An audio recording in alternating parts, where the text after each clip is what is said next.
minggu ketiga sampai minggu ke-8. Ini aku lanjut ke minggu ke-9 sampai 12, di mana ini adalah pengembangan fase fetal.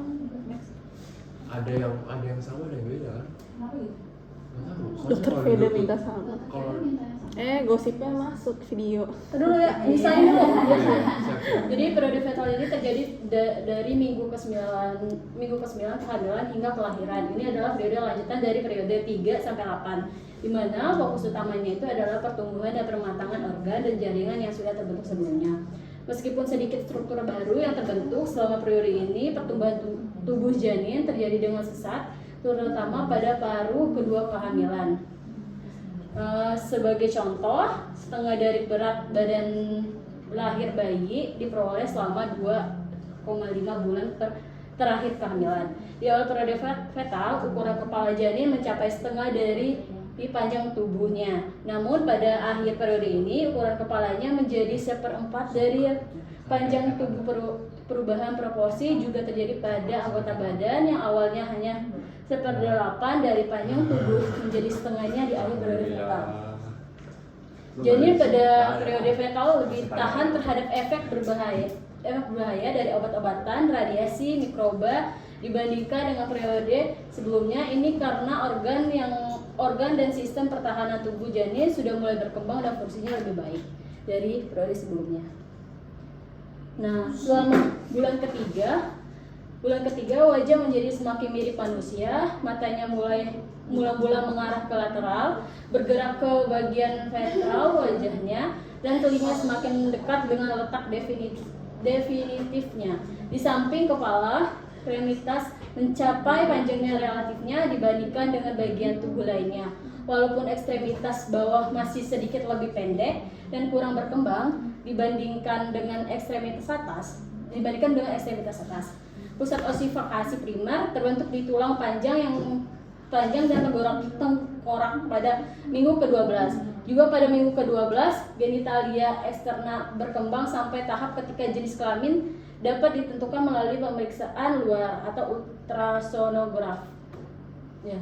Selama minggu ke-6, lengkung usus menyebabkan pembengkakan besar, disebut juga dengan herniasi, di dalam tali pusatnya. Nah, namun pada minggu ke-12, lengkung usus itu telah tertarik ke dalam rongga abdomen. Pada akhir bulan ketiga, aktivitas refleks dapat dibangkitkan pada janin yang mengalami abortus, yang menandakan telah adanya aktivitas otot. Nah, ini ini gambaran janin yang berusia 9 minggu, di mana kepalanya lebih besar dari badannya. Nah, di mana ada yolsal dan ductus fertilus ini yang panjangnya terlihat dalam rongga koroid yang di sini. Nah, sementara sisi lain hampir licin. Nah, ini gambaran seorang janin berusia 11 minggu. Tali pusatnya masih menunjukkan pembengkakan di usus.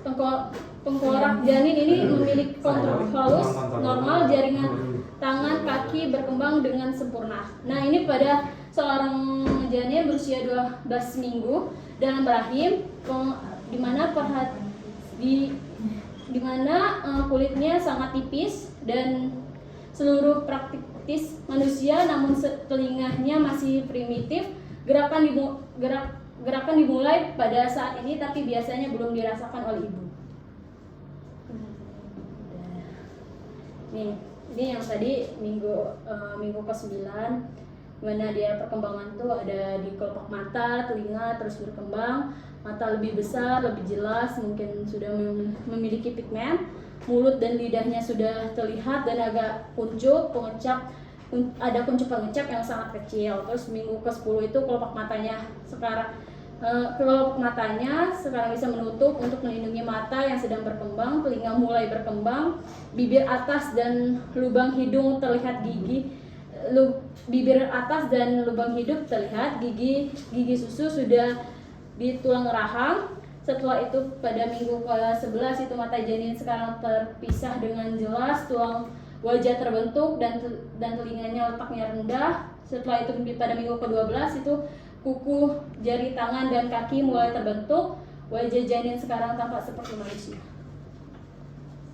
Seperti manusia kesana sebelumnya enggak ya?